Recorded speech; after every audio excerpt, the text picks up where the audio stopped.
Chapter 6, Emotional and Behavior Disorders, is really a little different pace because it's more of a mild, hidden disability. Look out for some of the terms like the kingpin behavior that gives you an indication that there's a problem. You'll recognize a lot of these if you worked with kids at all, but it will be the hardest group for you to serve as a teacher and hardest group to work with if you're the special ed teacher, and really the hardest group to include in the regular classroom because of behaviors. Got a little long, but I hope you enjoy it and it's useful to you in the future. Chapter 6, Behavior Disorders. Chapter 6, Emotional and Behavior Disorders, and I just want to show you this provocative picture right off.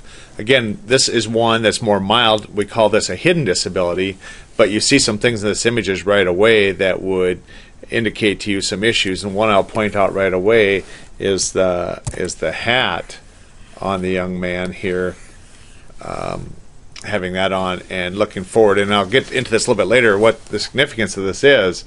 But right away, obviously, even you and I, who don't have this kid, would pick up some signals or some problems here with that look. I'm just saying to you, a hat on in the classroom like this, and you can see one of the looks I get from the teacher is a much more gentle approach, because my kid, they would simply say, take the hat off. Obviously, that's not happening here. This teacher wouldn't be sent here trying to gently encourage him to take the hat off. So, and it can have all kinds of looks, and like the learning disability, different than intellectual disabilities. This one, they can look very normal, and we'll talk about this internalizing type of behavior versus the calmness. And again, you can't really tell until you work with some of these kids, so it's kind of a hidden disability. Here are those focus questions as we talk about this acting out, antisocial, or the withdrawn child, which is harder to serve, and I found that withdrawn child was harder to serve sometimes. But please pay attention to these; they'll guide your study here a little bit. Well, first we get into this identification, or the definition of it, and there's again going to be two. There's going to be an organization, but IDEA also has theirs, one or more, and this is interesting. Pay attention to this. It's on the test. One or more of the following characteristics displayed over a long period, and this is another thing that you have to know. It's one or more over a long period of time, and it has to be marked to a degree adversity affects educational performance. So those are the three things that you have to pay attention to. That's on the test. One or more, because even one, it counts, and it can't be a short period. It has to be documented over a long period of time. And again, the behavior, if it does not affect educational performance, doesn't mean it doesn't exist. It means it's not a special education issue. And that's the part that's hard for schools, teachers, parents to get their arms around. Because you could have some student that really is displaying some emotional disturbance, but they're still functioning fairly well in school, getting decent grades, turning work in. That's somewhat rare, because generally the students that we're going to talk about in this chapter aren't doing well in school, but it can be very real that somebody can hold together in school. Often we see people that have committed suicide that are doing fine in school. And so there is some things here. So here are some of those performance things. Inability to learn not related to other factors. As we've studied with the others, you have to make that check mark that this inability cannot be related to a learning disability. You heard me right, that if it's a learning disability, this may still be an issue, but you may mark them under the category of learning disability.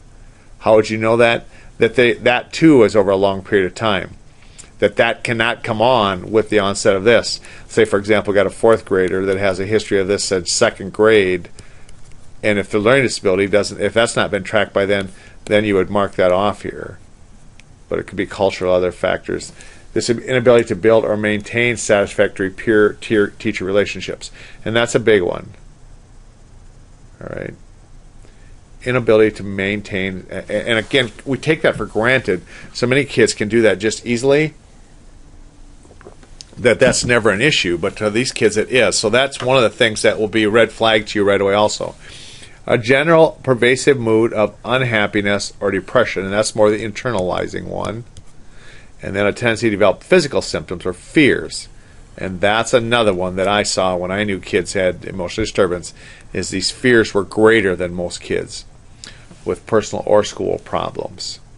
Definition does not apply to children who are socially maladjusted. Remember, we had that before, so that's number one. I'm going to ask you to write a definition here of socially maladjusted. And again, on all these, you're doing a nice job of highlighting them in red so I can find them. I'm going to flop over to the textbook now. We flip through the book here, and again, here's those focus questions, and as they have every chapter, they're key featured teacher, and these are always delightful. If you have time, these people are always well chosen, have good insight. I just choose to skip over it because of time constraints. Let me back up here a little bit. Well, this is all her yet. Okay, I say, and that's all good stuff. If you have time, please take a look at that. So we start out here that, and you can read this too, but I want to make they point out some good stuff here. Childhood should be a happy time, play, friends, learn. Most children, it's constant turmoil. And again, I feel like I'm an expert in this because this is who I worked with when I taught in the middle school in Sioux Falls, is behavior disordered kids, these emotionally disturbed. And several over the years I was there, that I worked with this group for 5 years, I referred to places to work with emotionally disturbed children. Here, many children with emotional and behavior disorders are disliked by their classmates. Okay, just let's chew on that. Let me just drill down on that a little bit. Disliked by their peers and teachers. So think of this. You come to school every day knowing the kids there don't like you and the teachers don't like you. Now, I know that seems harsh. But it's reality, that the behaviors of these kids, that other kids don't like them. And you know those kids when you were in school. My kids can tell you exactly who those kids are. They don't want to be around. They're too abrasive. They're too hard to be near them.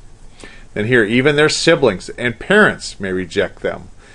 Sadder still, they often do not even like themselves. And maybe that is a big thing, too, with an emotionally disturbed kid. They don't like themselves. And often I think that's a rule because it leads to these other behaviors. A child with behavior disorders is difficult to be around, and attempts to befriend most are boys, may lead to rejection and verbal abuse or even physical attack. Although most children with emotional or behavior disorders are of sound mind and body, their noxious or withdrawn behavior is a serious impediment to their functioning, and as are the intellectual learning, sensory, and physical disabilities. So if you want to just start with that, again, whether you're teaching third grade or high school kids, you can see some of these symptoms. The teachers, and teachers I think sometimes aren't overtly with this, but they're very difficult to be around, so teachers find they avoid them. And I'm telling you, I worked with a lot of kids that weren't very fun to be around, and what I tried to do was just befriend them, that accept them where they were, and really go after the behaviors and not them. And to this day, I wish I knew where some of these kids were, what happened to them, because they were on a road that was really tough. So as most of the other chapters, we start out with these definitions. Clear and accepted definition of behaviors is lacking for numerous reasons. First, the disordered behavior is a social construct. No clear agreement exists between what constitutes mental health. Could I make that number 2? Will you put that in the notes by the other one? This is number 2. What is a social construct? Because it's a term they throw around here. What did I do here? Socially maladjusted. I'm going to put this word here. We're going to make that number 2. What is social construct? So you have 2 definitions right off the bat. This is number 2. All right. Social construct, no clear agreement about what constitutes good mental health. All children have appropriate times, and that's the thing. It's always have some in time. Exhibit behavior considered disabled because of their behavior. Second, different theories of emotional disturbance use concepts and terminology that are a little different to promote that meaning. Third, exceptions, norms for appropriate behavior are often quite different across ethnic and cultural groups. So that's a big one there. Finally, emotional and behavior disorders sometimes occur in conjunction with other disabilities. for most learning make it difficult to determine. Many definitions of emotional behavior disorders there have been proposed. The two that have the most influence on definitions are proposed by a coalition of professionals in children behaviors. So let me do this too. They lay out 4 things here. That here, this will be our number 3. And it's the 4 things from here on page 198, 187, 198.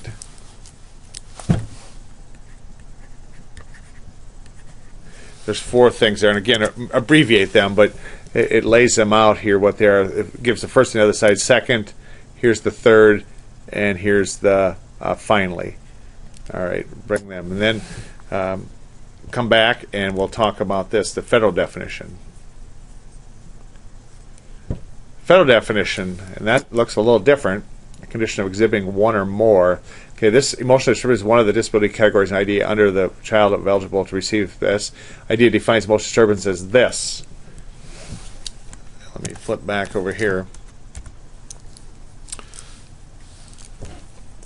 It says here, in a condition exhibiting one or more of the following of things. Inability to learn, which cannot be explained to intellectual disability, as sensors, inability to build and maintain satisfactory relationships. Emotional disturbance does include schizophrenia. The term does not belong to children who are socially maladjusted unless it is determined that they have emotional disturbance under paragraph 1. At a glance, this may be straightforward enough. It identifies the conditions. Chronicity, a long period of time, severity, and difficulty in school. And this is the big one. For them to have it, it has to have this. That has to be difficult in school. Terms such as satisfactory, inappropriate really mean. And that's what they're saying here. What are satisfactory and peer? Because to different ones it means different things. What does inappropriate behavior look like? It depends where you are. And even teacher to teacher will have completely different standards or different acceptability scales of inappropriate behavior. And as this definition is written, excludes children on the basis of which they are included. How does one differentiate between socially maladjusted and true emotional disturbance? Individual teacher expectations and tolerance make this really different. And oh my gosh, did I see that when I was teaching in the middle school. And in any school, you'll see that too, that one teacher accepts as just normal classroom behavior, maybe that's a little bit loud. The next one will absolutely be driven to the point of breakdown over that same behavior from a student. And how I saw this is how different teachers having the same kid would react differently, that some would come right down and want him evaluated right away for a behavior disorder or a behavior problem, and others would never have any problem with that same student. So that's where that comes from. Satisfactory and appropriate. How does one determine the behavior represents social maladjusted? That's what that's all about. And then this here, Council for Children with Behavior Disorders. This is another group. In 2000, it looks like they updated it. Drafted a new definition of emotional and behavior disorder. And they go down here, means disability that is characterized by emotional behavior responses in school programs so different from appropriate that they're of the norms of their age. Such a disability that coexists with other disabilities. The term includes schizophrenic affective disorder, anxiety disorders, and other sustained disorders. And so, like in learning disabilities, there's some subcategories for them in this. And by giving those subcategories, sometimes it's easier to treat or know what to expect. Clarifies educational interventions in disability, focuses directly on a child's behavior in school settings. Okay. And here's their different appropriate age, cultural, and ethnic. And this is the one that you have to pay attention on here is this. It's more than temporary. Remember the other one said long-term to expected response to stress. Exhibit in 2 different settings. They say you'd have to have 2 different settings. Remember the one said just one thing, and this is one that's IDEA accepts too, that you have to see this more than just in school. At least one of it is school related. Okay, got that? Part of this screening, and I did a lot of these, is that there had to be at least 2 settings. School was easy to document. The other one was either home or what is another setting. And of course, for some families like mine, church is a big one. But I didn't work. The kids I worked with, that was never one. And so often, we had a horrible time trying to find a third setting, because the third setting, they didn't go to daycare because the mom was home or somebody was home, so they never had after-school programs or anything. They weren't involved in scouting. They weren't involved in sports. It was just really a challenge, and I often thought maybe that's part of the problem, is there's not a third setting. And then they're unresponsive to direct interventions, because from our kids, yours and mine, they respond to that. That my kid, gets in trouble in school, he immediately tries to better that behavior. So those three things, and IDEA looks at those also. Expected response to stress, 2 or more settings, doesn't respond to direct intervention. Same. 2 primary excesses, externalizing behaviors and internalizing behaviors. Most common is externalizing, right? More likely to be boys that externalize, and here's what that can look: lying, temper tantrum, stealing, property destruction, threats of violence, easily upset and difficult to calm. Okay, and this, I can't tell you how much of that I had. That was one key thing when that would happen, is we'd start getting the paperwork out to do a screening or to move them to another setting. That this constantly crying and couldn't stop over fears of things that really weren't even real. I mean, and not that they couldn't be fearful, but different than normal, overly fearful. And what was really interesting is often they were big, strong kids that were so fearful of things. Yes, and some overt things is they could be threatening, and often were threatening to others, especially kids, or even teachers as they got older. I had 8th graders, so not so much towards me, but certainly to other kids. Other kids were scared of them. And not always a characteristic, but it could be. I'm not sure there was always room to see that. This would come from my history of home. This one was common, and I really believe a lot of them didn't know truth, that they'd lied for so long. And part of it is never having consequences, or, I don't know, one of the things that we always thought is, if kids tell the truth, if our kids tell the truth, the consequences are way less severe. And so you hope that your kids are telling you the truth.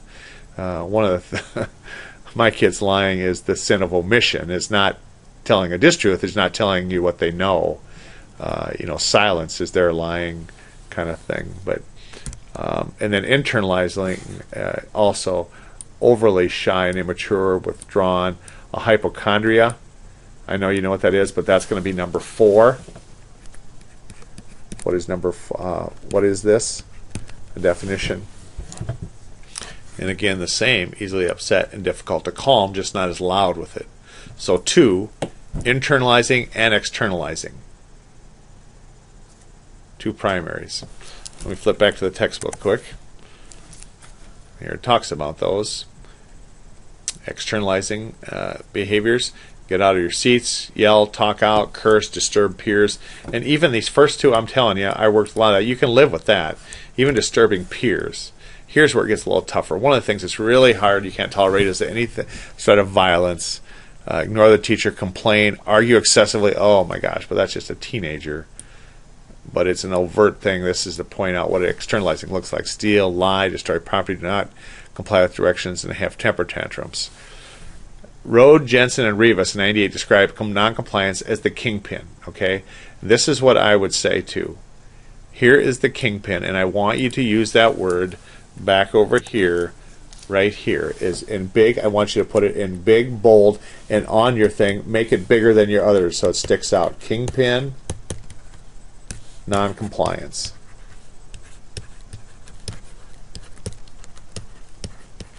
And that is the one thing that is the bond of all of this, is non-compliance. Just absolutely refusing, not understanding of something, where they absolutely refuse. And that's why I was standing at the beginning picture, was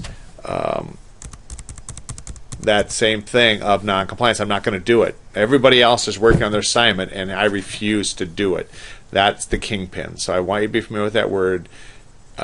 In that terminology, but the kingpin is non-compliance. No, I'm not going to take my hat off. No, I know we're supposed to be doing this, but I'm not doing it. And here, a challenge for you as teacher that I found: What are you going to do about it? And now a kid like this, I had this multiple times where it was time to change classes or time to go do something.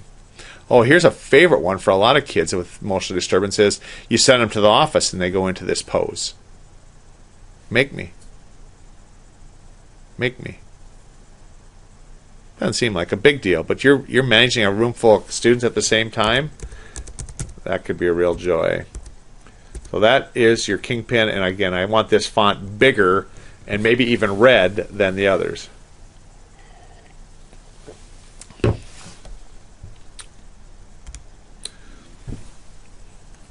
So here's some other academic achievement things that go with that, of course, is, as you can imagine, school does not go well. 1 or more years behind the grade level in achievement. And difficulty passing competency exams, and this is on the test, that they have difficulty passing competency exam for their grade level. Okay, and you're gonna find is they're not dumb kids. That's why this is so different than learning disabilities. They're not dumb kids. In fact, they're too smart for their age, but they don't function well enough to learn material that's on these competencies. It doesn't say standardized tests. It doesn't say, norm tests. It's competency, what they know. And this one, too, they're gone a lot because the parents can't function with them. That's what I had, where they would say, I can't get them to go to school.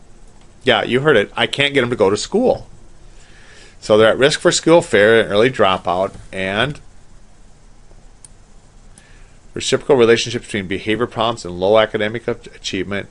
Many have learning disabilities and or language delays. Achievement deficits tend to worsen as students grow older. Why? Well, that's self-explanatory. As they get older, they get farther and farther behind. And many score in the slow learner to mild intellectual range on IQ tests, even though they're not dumb.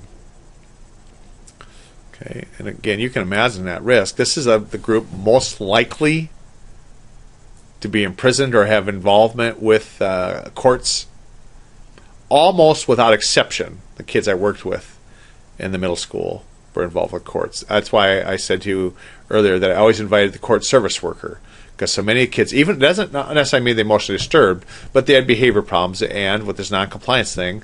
And the number one, this was interesting too, the number one thing we went to court for, number one by far, was called a CHINS. Looked like this. Child in need of supervision, meaning they would take off and not come back for 3 or 4 days or a week, and parents didn't know where they were.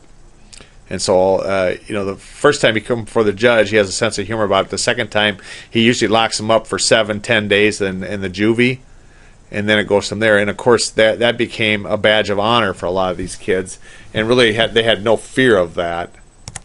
Let me go back to the textbook here, but the Kingpin. A pattern of antisocial behavior in a child's development is the best single predictor of delinquency. Pattern of antisocial behavior. Kids are very social as a rule, correct? That's why this statement comes from. Children who enter adolescence with a history of aggressive behavior stand to a good chance of dropping out of school, being arrested, abusing drugs, alcohol, having marginalized adult lives. I don't want to have to say that to you, but this is another thing that almost without exception comes with it. That's why I wonder what happened to these kids. I know one of mine got shot.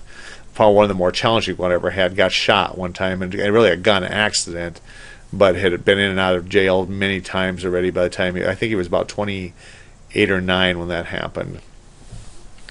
But they do have a bigger history of dropping out and being arrested, I say, and almost without exception involved with the courts. Then this is about internalizing. Some are extremely fearful of certain things without reason, frequent complain of being sick or hurt, or going through deep bouts of depression, in danger of not being identified because it's internalizing. It's easier to overlook. You can't ignore these externalizing fellas because they're so loud and dangerous and stuff. But this group here, as we talked about here, the internalizing ones, overly shy, withdrawn, hypochondria, easily upset. Again, it's easy to explain that away, to rationalize that away, but on this group, Externals, it's not. And again, that you see where I got that picture from there, the young man who says, I'm not going to do it. And again, just for your information, you want to see a kid explode and be dangerous to a teacher, grab that hat off of there when he refuses to take it off. Go ahead, I dare you. Because the kid's probably going to take a swing at you, and this is when he goes into a 4-alarm meltdown. I'm sorry, that term is from our house here. Somebody has a 4-alarm meltdown. But that's what I saw teachers, unequipped teachers, do things like that.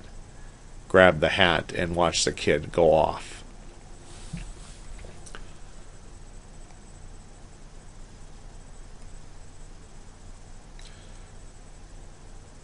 Children to serve. Okay. And then this was about academic achievement. 2/3 cannot pass competency exams at their grade level. They are more likely to receive grades D and F. Students with other disorders, for one, they do incomplete work. They're missing so much. A lot of grades on behavior. And the third, achievement deficits tend to worsen as they grow older. They have the highest absentee rate of any group of students in school. Of all the disability groups, of all the different groups, kids with behavior disorders, emotional disorders, only 1 in 3 leaves high school with a diploma or certificate of completion, compared to 50% of all students with disabilities and 76% of students with this. Can you bring that in also? 1 in 3. I'm going to show you where to put that. I would like that. Let's put it right here. And I believe this is number 5. That whole thing, 1 in 3, because I want you to have that here. You see that it's what the looks like. 1 in 3 of them, 50% of students with disabilities. Remember with that? Only half of the kids with disabilities will ever graduate or get some kind of a certificate, and only 76% of all youth in the general population. And I'm going to guess that you think that your group was much higher than that.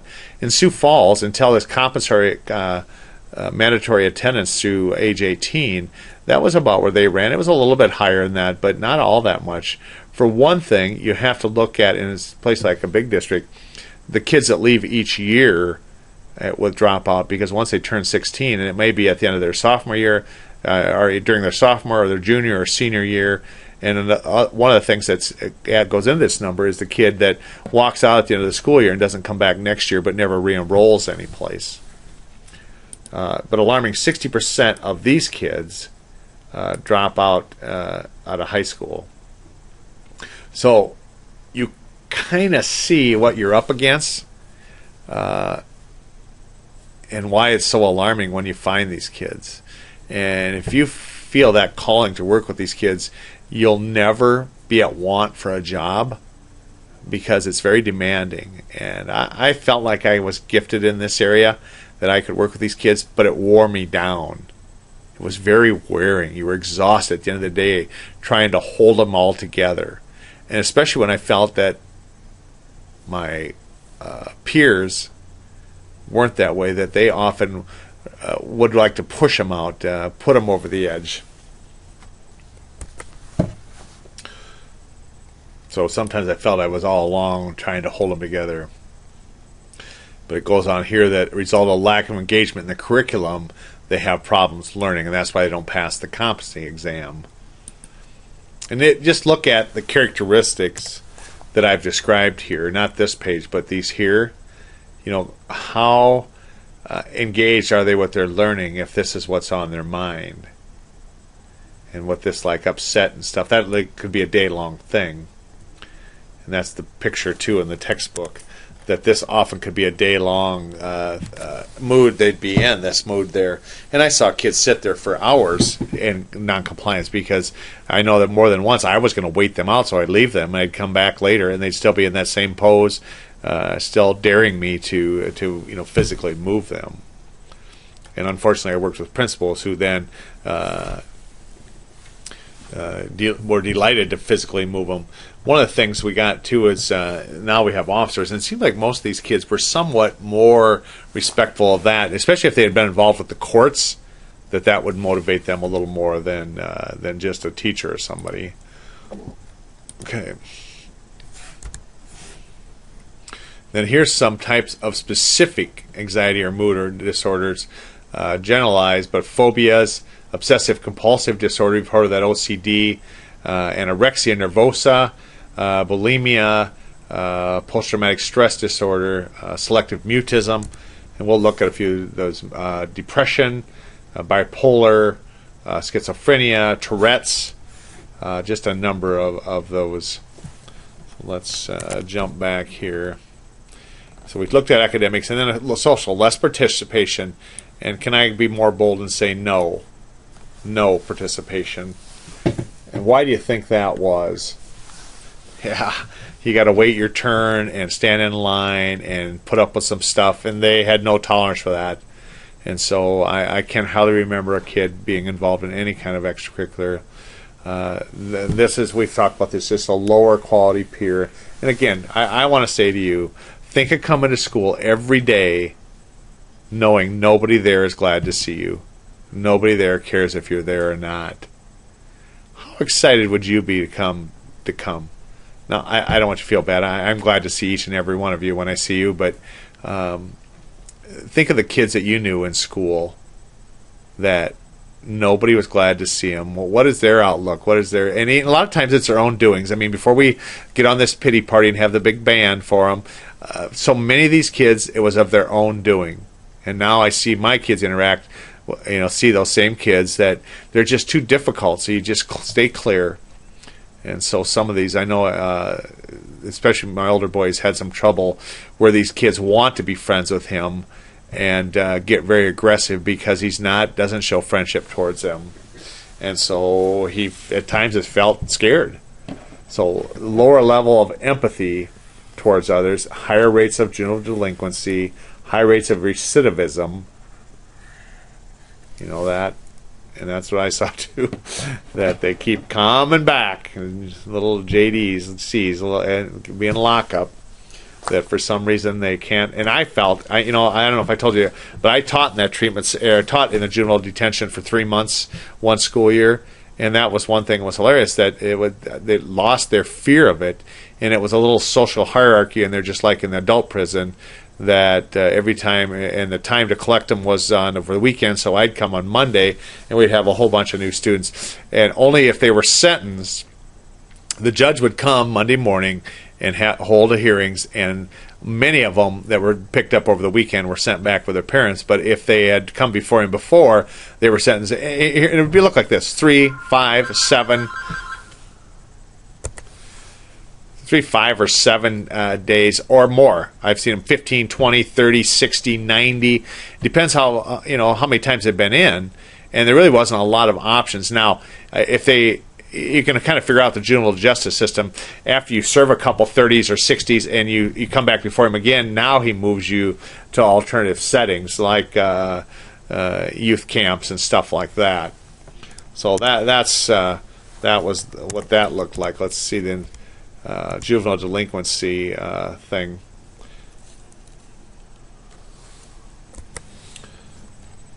So let's talk a little more about juvenile delinquency here. Students with emotional behavior disorders are 13.3 times more likely to be arrested during their school careers. So you and I cannot imagine being arrested, but it was not uncommon at all for this to happen here. And I say, and what I mostly saw is chins, where they didn't come home. More than 1/3 of students with emotional behavior disorders are arrested during their school years. In the U.S., law enforcement 2.1 million arrests are made of people under the age of 18. Yikes. As staggering this number may seem, it represents 19% of the juvenile arrests. Although males are generally arrested more for crimes involving aggression, females have been associated with sex-related offenses like prostitution. Females account for 3% of all juvenile arrests, 17% of violent crimes. This is interesting too. Arrests for juveniles increased sharply during the junior high years. This pattern probably reflects both the greater harm adolescents can cause to society by their inappropriate behavior, and then the fact that younger children are often not arrested and therefore do not show up on records for committing the same acts as lead to for older children. younger children, however, are being arrested, that they are committing serious crimes. Youth under the age of 15, for example, account for 27% of all violent crime and property arrests. That's very alarming. I read one time, too, the highest rate hours of crime are between 3:30 and 5:30.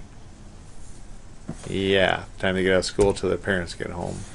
About half of all juvenile delinquents are recidivists. Repeat offenders. A report of chronic offenders in Lane County, Oregon, say 15% of juvenile offenders committed 64% of new crimes by juveniles. Interesting. Encouraging finding along that is 1,354 serious adolescent offenders found that most youth who commit felonies greatly reduce their rate of offending over time. Found the longer stays in juvenile detention facilities do not reduce recidivism, but the community-based supervisions do. So let's make this. I think we're at number 6. I think we're at number 6 here, and let's make this. You bring in some data here. Number 6, data on juvenile delinquents that we've seen here. All right. So here's prevalence.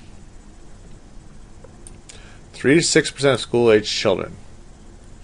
During the 9-10 school year, children between the age of 6 and 21 who receive services under the category of EBD represented less than 1% of the school-age population. Okay, so not 1% of special ed, 1% of the school-age population. Given prevalence data, there are many students not receiving specialized services, and that's what I'm saying. If it does not interfere with learning, it does not show up in special ed. That one of the things that you walk them down to the special ed room for evaluation is if they're not succeeding, and they can have a lot of the characteristics like we had back here on these types of things and not show up in the special ed roles. A survey of principals of juvenile corrections facilities found that 40% of all committed youth were classified with a disability. Say it again. 40% of all committed were classified as having a disability. So almost 1 out of 2 that walk in the JDC door have either learning disabilities or ADD or emotional disturbance or some other deal. And as you can imagine, vast majority are boys because, and let's take this word out and put the word in here, because externalizing disorders in the form of antisocial and aggressive behaviors. Girls are more likely to have internalizing. Boys are acting out. The vast majority of boys with externalizing disorders and students in the juvenile detention facilities. Okay. Let me flip back to the textbook here. Here's the prevalence.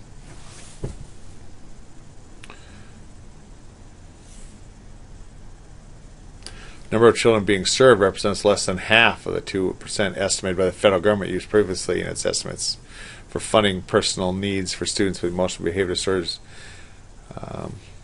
So the federal government believes there's actually more than there are. Government obviously prefers not to allow wide discrepancies between prevalence estimates and the actual number of children served. It's easier to cut prevalence estimates than to serve more students. So they fund more, hoping it'll help.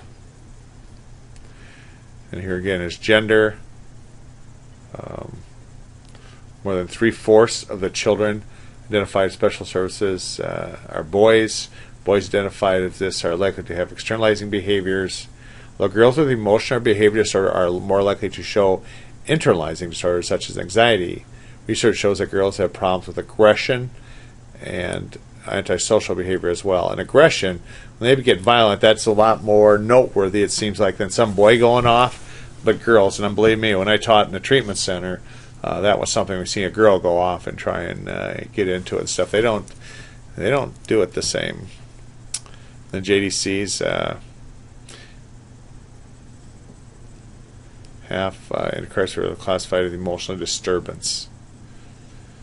So, and I would like, let's put that here if we can. Let's put that data right here. Make this number 7. and bring this stuff from right here. That nearly half had emotional disturbance from the bottom of page 205.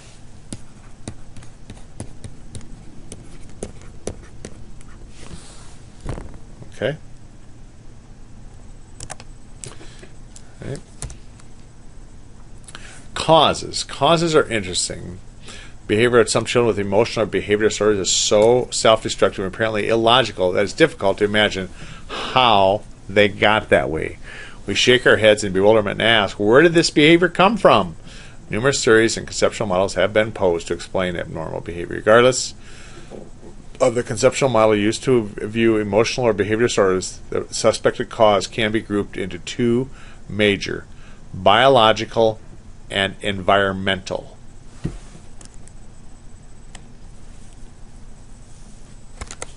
So let's look at that. Many individuals who have brain disorders experience problems with emotion and behavior. Brain disorders are the result of either brain dysgenesis, abnormal brain development, or brain injury. Brain dysgenesis or brain injury caused by influences such as disease or trauma or alter the structure of function of the brain that have been developing normally at that point.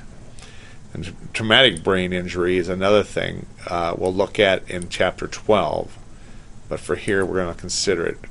For the vast majority of children with emotional and behavior disorders, however, there is no evidence of brain disorder or injury.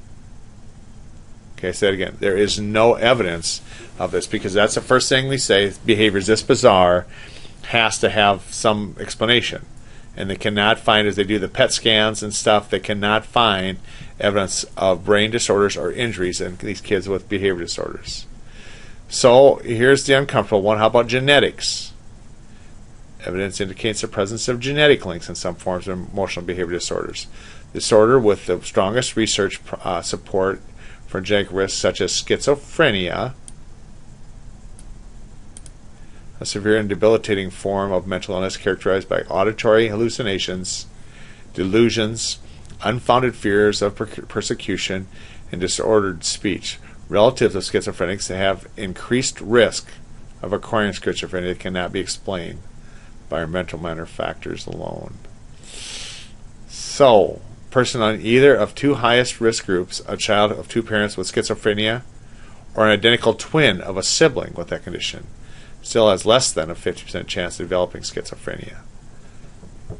So I'm guessing that's this study here that this person did, looked at over a long group and tried to find those and make that thing. So brain disorder, genetics, temperament. No agreed on definition of temperament exists, but is generally conceived to be a person's behavioral style or typical way of responding to situations. Because physiological differences or markers are associated with the differences in infants' temperament, is considered an inborn biological influence. An infant who seldom cries but smiles and coos when passed from one person to another might have said to have an easygoing temperament. Contrast, an infant who is distractible, frequently fusses, and withdraws from new situations might show signs of difficult temperament. Can I just go on the record here saying my babies both had very easygoing temperaments, very good sleepers, eaters, would go to anybody, was never shy or scared, almost to a fault. So it goes on here. The child to problems of interacting with environmental factors such as making parenting interactions more difficult. Okay, so they're saying that might be part of it. They have this temperament that even the parent doesn't interact like they should because the child has such difficult temperament. Yikes. Let me see what this... Let's go back to the notes. Okay.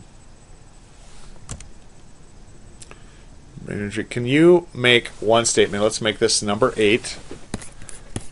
And you're going to make one statement about each of these things, how they affect the causes.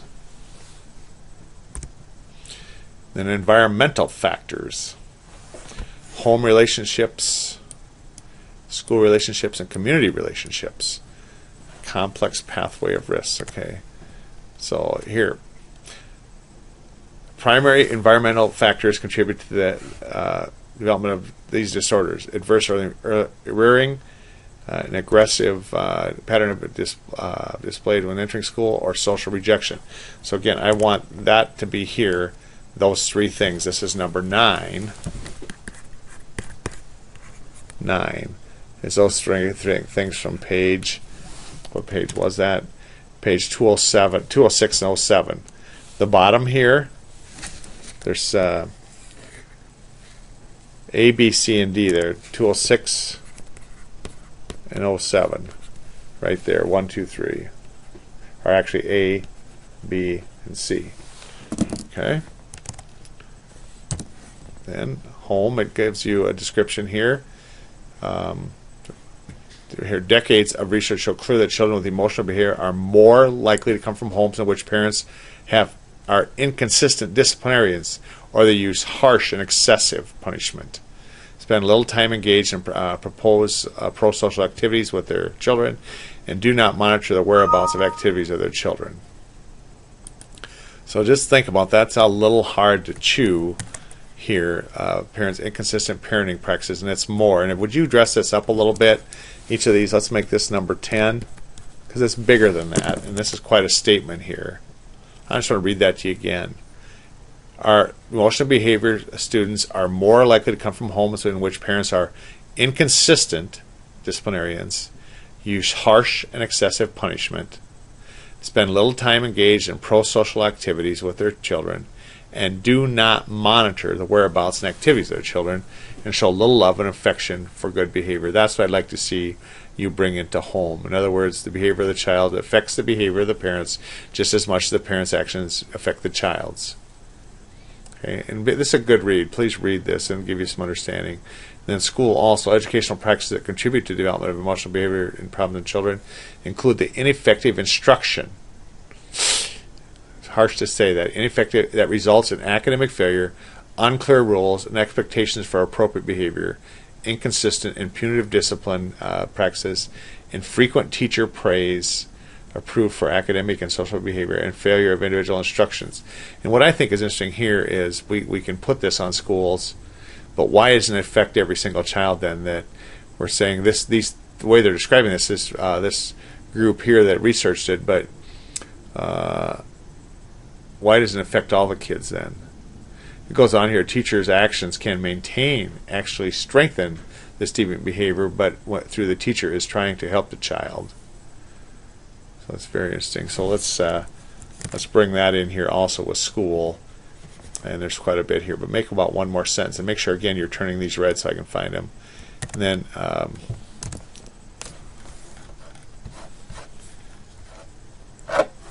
in escalating aggression, this is still school, and tantrum may become so adversive to the teacher she withdraws task demands, therefore reinforcing and strengthening it. So, in essence, the kid throws a fit. The teacher says, "Okay, you don't have to do that assignment," and that reinforces. The kid says, "Guess what? I figured this out. All I got to do is throw this tantrum, and I get my way." And then community gang membership, drug and alcohol abuse, deviant sexual behavior, the community factors contribute to this. And so, I'd like to see you.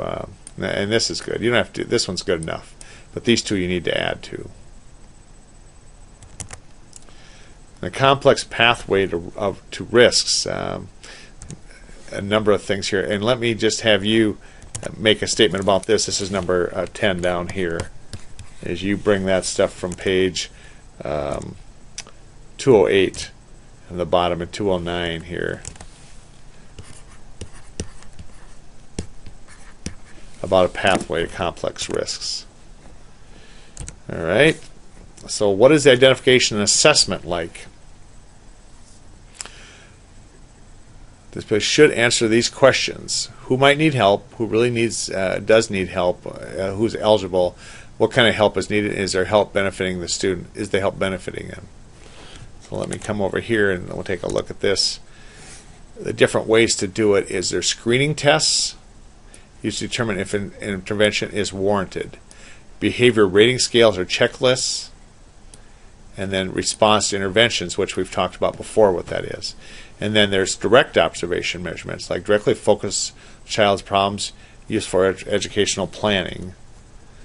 I'll come back to that in a second. All right. So what are the screening tests? Screening tests is a process of differentiating between children who are not likely to be disabled and those who either show signs of mental behavior disturbance or being at risk of it. Okay, most screening devices of behavior rating scales or checklists that are completed by teachers, parents, peers, and children themselves. Okay, this is what it is. It's a rating scales and checklists where the teacher, parent, and even the child rates themselves. Okay. And then it gives you some commercial ones here of this. Do different things. Now this one, the reason I highlighted this one is behavior and emotional rating scales, because this is on the test. It asks you specifically about this one. And so please know what this one stands for. It's in the yellow there. And this one has multiple gate screening process for this. And what are direct observations? Direct observations is where you're measuring things like this: frequency, duration, latency, topography, and magnitude. All right. Now, you got to know those words, and those are words that will come back at you. There's some of those on the tests. Here's what direct observation looks like. You're looking at the frequency, how often it occurs, or duration, how long they engage in that. The most common one I like to tell about, how long do they cry? And then latency is interesting, the time that elapses between the opportunity to respond and the beginning of the behavior. Then magnitude is the strength of intensity. Think of that, strength of intensity. And then topography is the physical shape. What does it look like? So 5 things, what each of them do. I think there's a, and here's what they look like.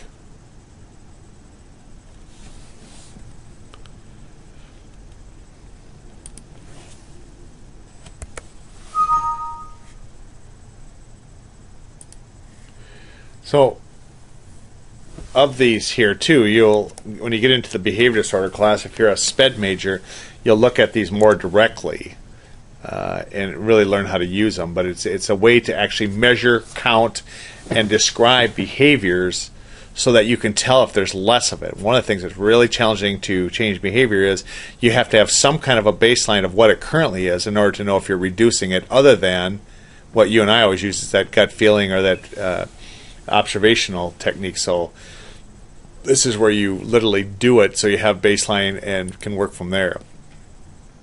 So from that we go to this, what is the function of it? Why the behavior? A functional behavioral assessment. What is the function? Is a systematic process for gathering information to understand why a student may be engaged in this behavioral challenging behavior.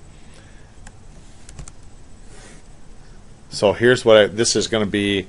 What was where number 11 is, what the definition here, number 11, and it's right here from this page right here on page 211, functional behavior assessment.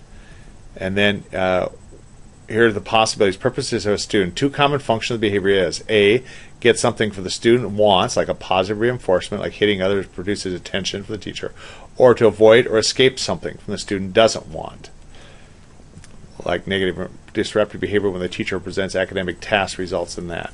So here's those 2 things. What are those 2? This is number 12. And then knowledge of a behavioral function can point to the design of an appropriate and effective Knowledge of behavioral function can point to the design of an appropriate and effective behavioral intervention plan. Require an IEP component for all students with disabilities whose school's performance as adversely affected by their behavior issues. And that's what I'm going to have you put here is, it's on the IEP. This is number 13. When do you do this? When is this? We talked about it in the IEP. It's right here in yellow. That's when you have to have a BIP on the IEP. It's when their school performance is adversely affected by their behavior problems. Okay, and then go on here. What is indirect functional behavior assessment? Quickest form of this is asking teachers, parents, and others who know the child well about the circumstances that typically surround the occurrence of non-occurrence of problem behavior, and that reactions to the behavior usually evokes this of others. So that's one. Here's number 14, and of course number 15. Here's what is the definition of this. Descriptive functional behavioral assessment entails direct observation of that problem behavior under the naturally occurring conditions using a technique called ABC recording. And I'm going to let you do that here also with this. A, B, C. You put that as part of number 15, what those are of the ABC recording. Okay. And then we do what's called a functional analysis. First we did assessment, now analysis. Behavioral functional assessment might also include a functional analysis, experiment manipulation of several antecedents, events surrounding this, to verify that their hypothesized behavior. The same similar antecedent conditions and consequences identified with indirect and descriptives are used in functional analysis as variables. This allows better control. So if it's certain people that evoke it, you try different things. And here's a little look at that ABC analysis here. It gives you an idea what that is. Okay, and the same.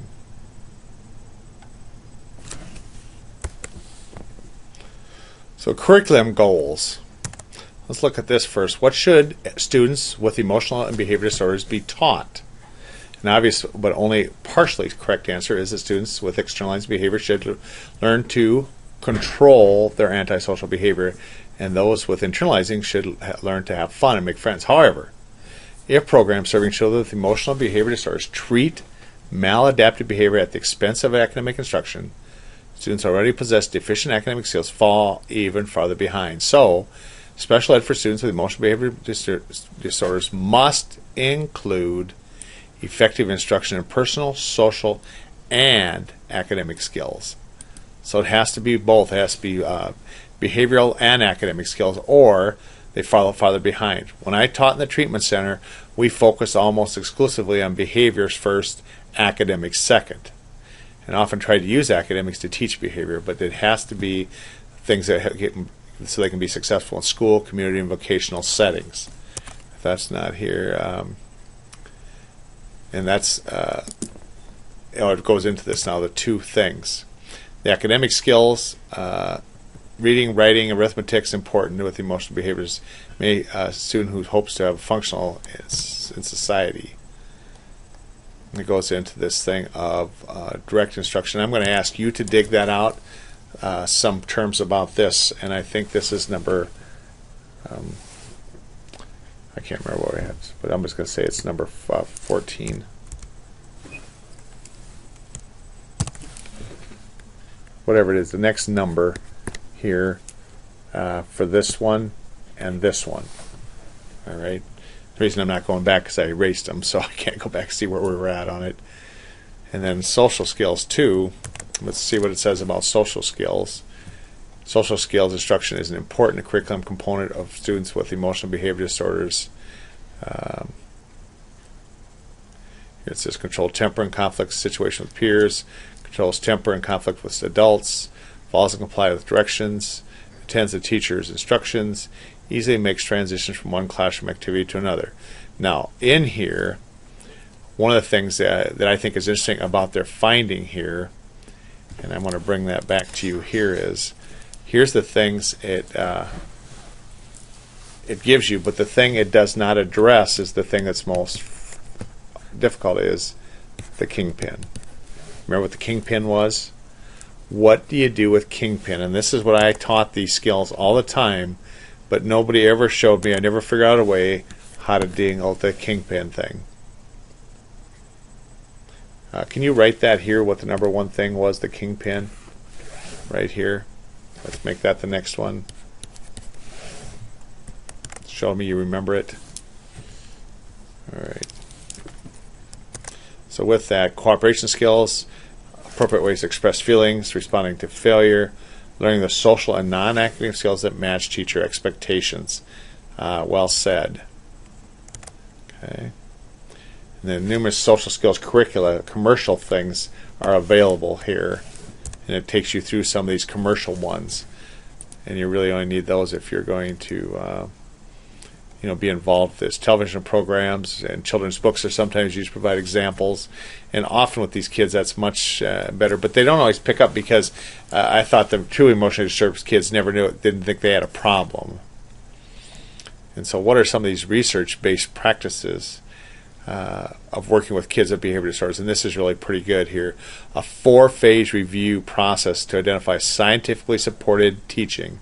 Remember, that's important that we have that. In other words, somebody has tested this method to see if it's successful. And here they are, the 4 things. Teacher praise, high rates of active response by students, clear is the one that we often forget because we always think we're clear.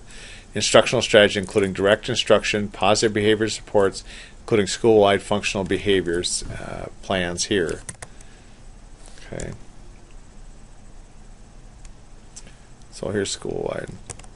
So I want you to bring this here, the next one. I don't think it talks about the teacher praise here, but we're going to talk about that. So let's make this another one here, and that is these 1, 2, 3, 4 things here that it talked about. 4 things. Why didn't I talk about that? So research-based things.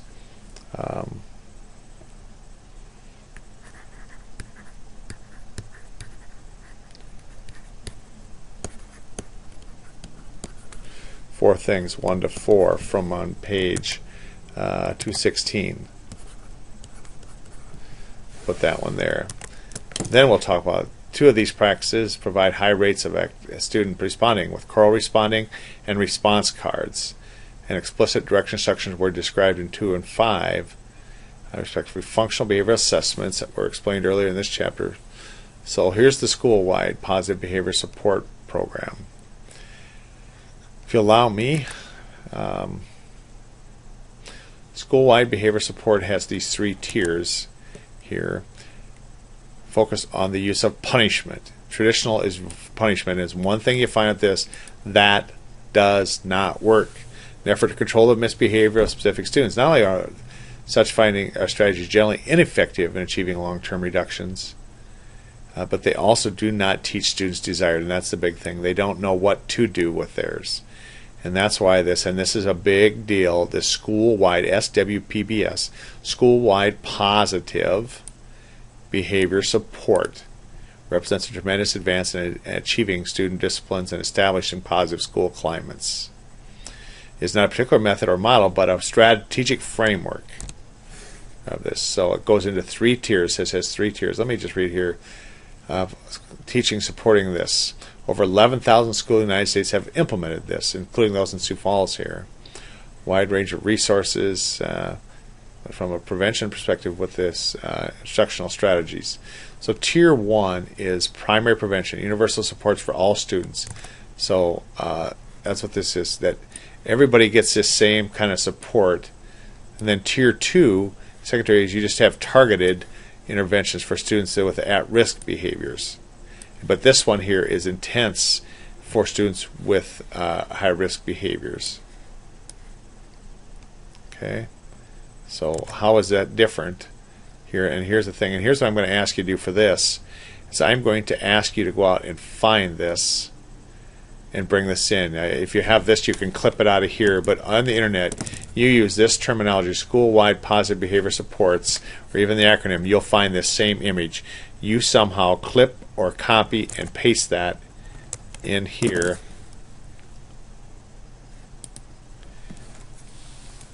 Right below here. Paste it. Or insert. that diagram in your notes when you submit it. All right.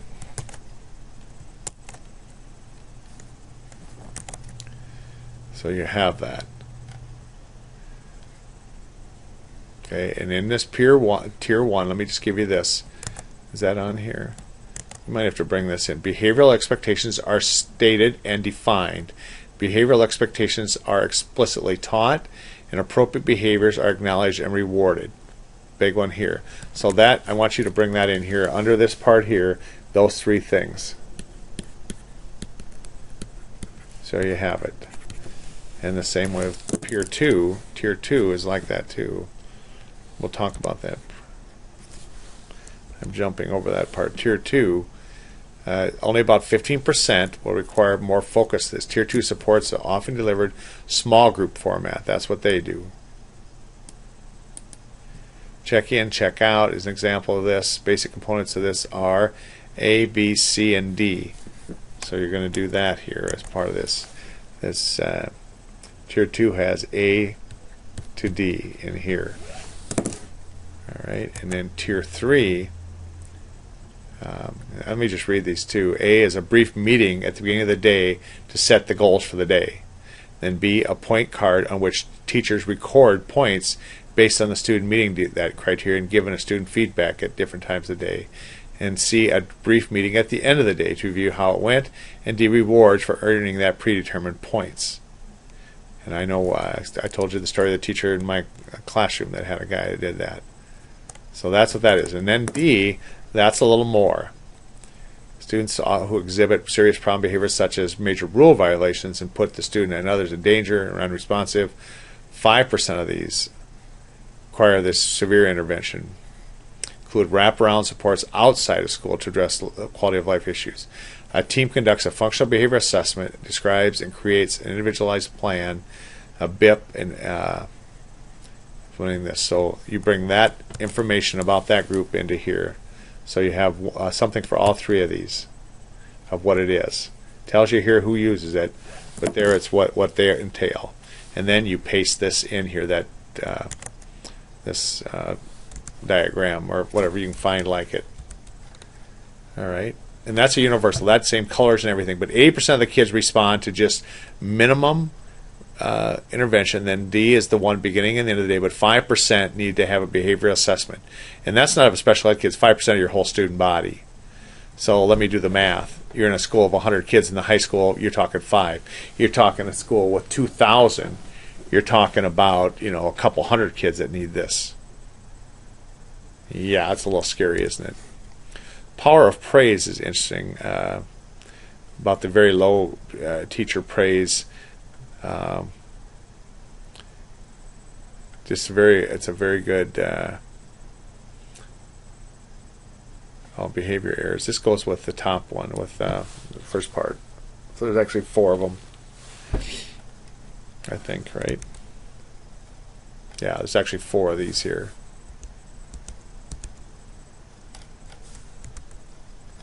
Yeah, this one here too.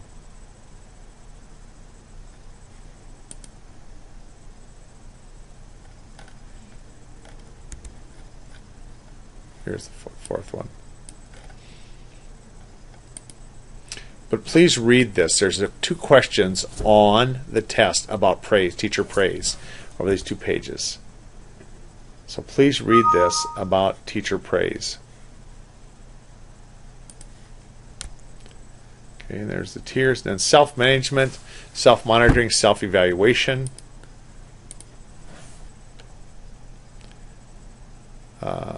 I'm going to ask you to make a comment about each of those 2.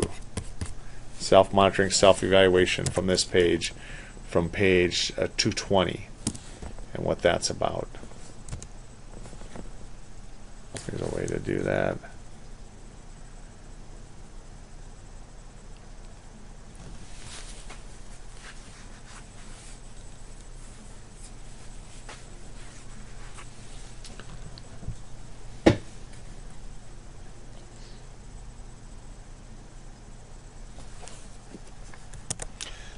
And this proactive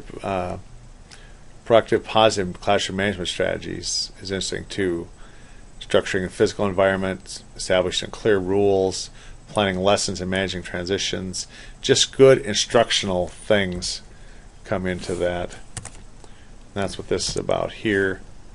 And that comes right out of there. I'm going to ask you to tell me what about these two things here: a token economy and a level system. Let's close up one here. What is a token economy and a level system? And it really relates to more of treatment facilities kind of things. All right. Peer mediation and support. We have that. Peer monitoring this. And I'm going to ask you for a definition of each of these. 1, 2, 3, 4, 5 when they're used. Group contingencies, and they're right here.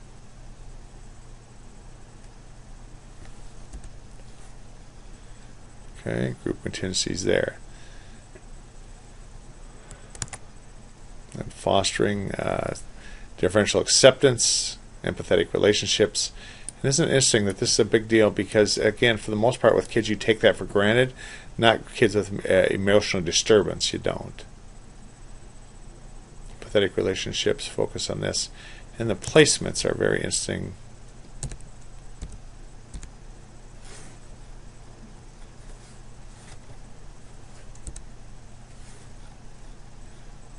I'll finish this up, see if I'm not missing anything here.